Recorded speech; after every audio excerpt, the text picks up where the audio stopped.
Hello and welcome again to the Writer Review. This is Eric Currett, writer, and this week we're going to be taking a look back at the 1974 comedy drama titled Alice Doesn't Live Here Anymore. Now, Alice Doesn't Live Here Anymore was directed by Martin Scorsese. It was produced by Audrey Moss and David Susskind. The script was written by Robert Keitel, the cinematography by Kent Wakeford, and the editing was done by Marshall Lucas, and it stars Ellen Burstyn, Alfred Lutter III, Diane Ladd, Harvey Keitel, Kristofferson, a very young pre-famed Jodie Foster, Vic Tayback, and Valerie Curtin. Winner of Best Actress for Ellen Burstyn, and nominated for Best Supporting Actress for Diane Ladd, and Best Original Script by Robert Keitel, and directed by one of the greatest directors of all time, Martin Scorsese, not to mention the inspiration of the long-running Emmy Award-winning series Alice. Alice Doesn't Live Here Anymore takes you on a journey of one woman finding opportunity in the big world out there and overcoming huge obstacles to achieve the pinnacle of independence when the going gets tough. It's a simple tale of a widowed mother with very little cash takes her husband's death as an opportunity to follow an ambition that was stalled due to her loyalty in her husband and raising her son Tommy, played by Alfred Lutter III. The story is saturated with abuse, rejection, mother and son disputes, and the love for each other that comes between these wedges. But through all the clawing and scratching towards Alice's not-so-perfect life, the movie, most of all, is filled with optimism, telling us that anyone can fulfill their dreams if they have the drive to reach their zenith. The story goes like this. Alice, played by Ellen Burstyn, comes from Socorro, New Mexico, and she lives with an abusive husband, played by, I think his name was Billy Green Bush, and they have a precocious, somewhat smart-alecky 12-year-old son named Tommy, played by Alfred Lutter III. Suddenly, husband dies in an accident, leaving them with very little in income. So in order for her to seek opportunity, she and Tommy embark on a road trip in hopes to go to Monterey, where she can fulfill her dreams as a singer.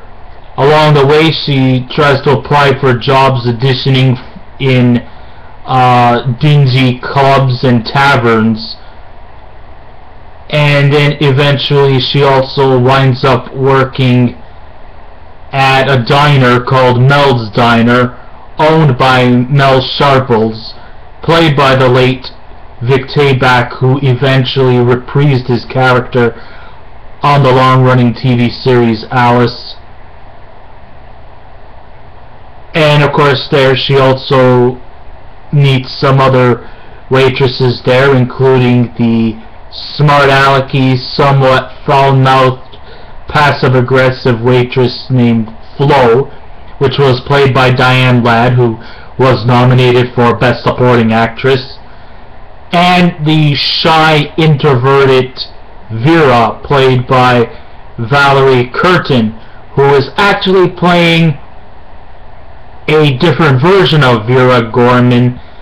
On the TV series, she kind of comes, the Beth Hyland, who played Vera on the show, seems to be a much contrast character to the Vera from the movie. In the TV sitcom, she was kind of loud, she kind of had a bit of a squeaky voice, and she was often labeled as a dingy broad. But whereas on the TV. In the movie, Alice Doesn't Live Here Anymore, Vera is more humble, she's quiet, and she is not a dimwit. One of the best traits about this movie is that it refrains from being overly artistic, let alone poetic. It succeeds in making every scene as real as possible, which makes it more interesting and provocative. The performances are what we really come to see because, you know, unlike Scorsese's other more male-dominated macho films, this film actually has a unique character study. Not to say that, you know, movies like Goodfellas, Raging Bull, Casino, Kings of Comedy, Taxi Driver are not character-driven. They really are. But I think this one actually goes maybe a further step ahead. The performances are what we really come to see here. Ellen Burstyn is a legendary actress, and she truly exhibits her amazing acting ability and was showcased to near perfection. She truly catches your heart and the hearts among millions of fans who have watched this emotional comedy drama. The story, her character, and the flow of the story will definitely melt your heart faster than a snowman's chance in a microwave. Even though I always find road trip movies to be the laziest ever put on display, Alice Doesn't Live Here Anymore actually succeeds in keeping every scene and dialogue real. The mother and son interaction between Alice and Tommy are rich and very convincing. It is what you would probably expect from how a mother converses with her son. Their conversations will have you laughing, they'll probably likely have you in tears, but no matter what, there is seldom a dull moment when Alice and Tommy are together. Alice knows that she was not always the perfect mother, and that she was doing everything she can to repair the damaged relationship between her and her son. And even though she screwed up once too many times for us to even care about her, there is still that little micro light out there that makes us root for her in her quest to find happiness and to rectify the situation she has to build the love and the faith towards her son. After all, she's all he has, and she's all Tommy has.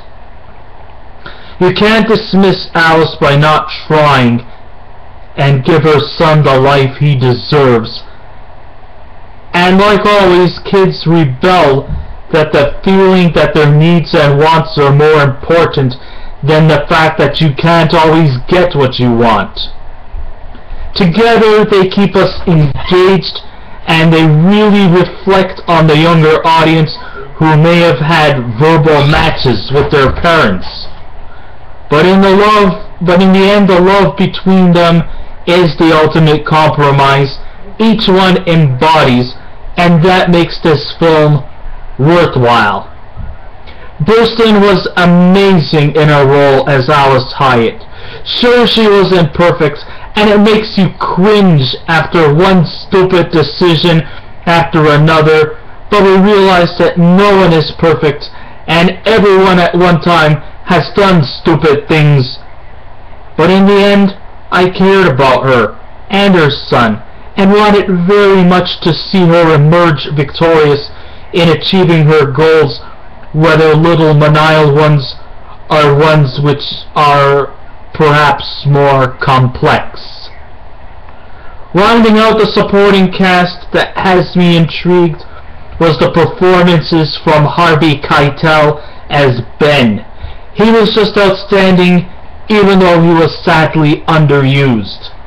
At one point in the movie, he seemed like a very likable guy at first, but then without warning he goes to full 360 degrees, and before you know it, he becomes a real asshole.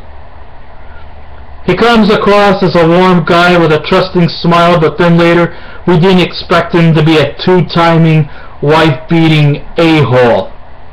Keitel can play these kind of characters in his sleep. It's just one of his many natural idiosyncrasies that we just kind of like about him. The other characters that get my attention was the tough, mouthy, hard-working waitress Flo Castleberry, played by Diane Ladd. Alice, eventually ended up working as a waitress at this greasy spoon diner run by the shrewd, cantankerous owner Mel Sarples, played by Vic Tayback. Ladd truly deserved her Best Supporting Actress nomination. Vic Tayback pretty much played the same character from the Scorsese movie, let alone just the same as what he did when he was on the TV series Alice. He just played it off just as effectively in this movie as well. Another good nods goes to a very young Jodie Foster, who befriends Tommy. She was quite effective. She was, of course, used again in another Scorsese movie titled Taxi Driver, which came out 2 years later. Harvey Keitel also appears in Taxi Driver as well. Let's see, who else was there? Valerie Curtin.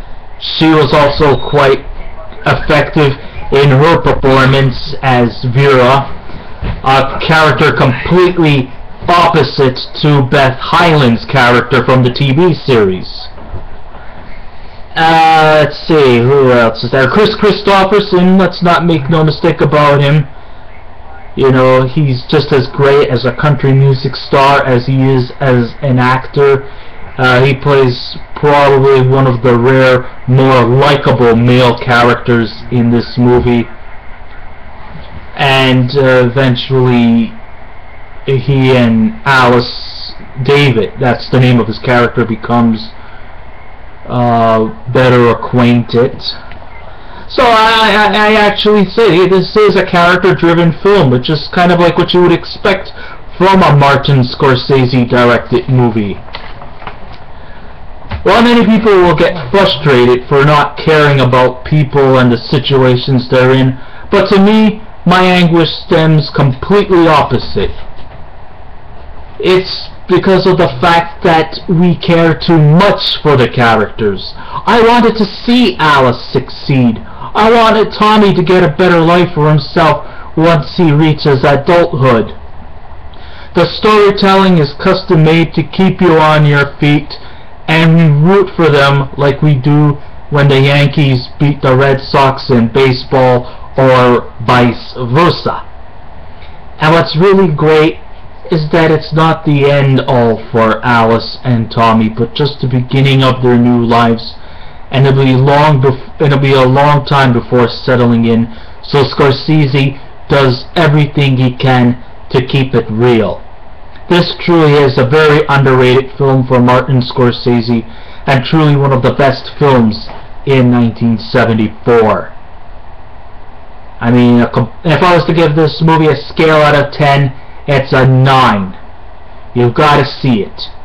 It's a far different movie as contrary to the TV series. The TV series was a pure sitcom. And let's face it, Linda Lavin is no Ellen Burstyn. Yes, I have to admit that Polly Holiday is definitely a better flow, and if you don't like that, kiss my grits, like she always used to say. And definitely Valerie Curtin plays a more subtle character as Vera Gorman, as opposed to Beth Hyland's Vera. She is the best there. And it was just such a treat that Vic Tayback, who was playing a supporting role in the movie, got to play a more better prominent character in the TV series. He was also quite effective in his role too. And of course, sadly, he passed away in 1990, and to this day forward, he is still sadly missed.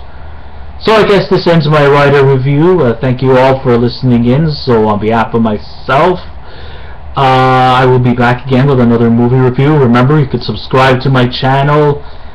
If you want to leave a comment, feel free to do so. Remember, be kind, be curious. I got no room for rudeness. And I will be back again with another review. So until next time, this is Eric Corrupt Writer saying keep watching those movies and you take good care of yourselves. Goodbye.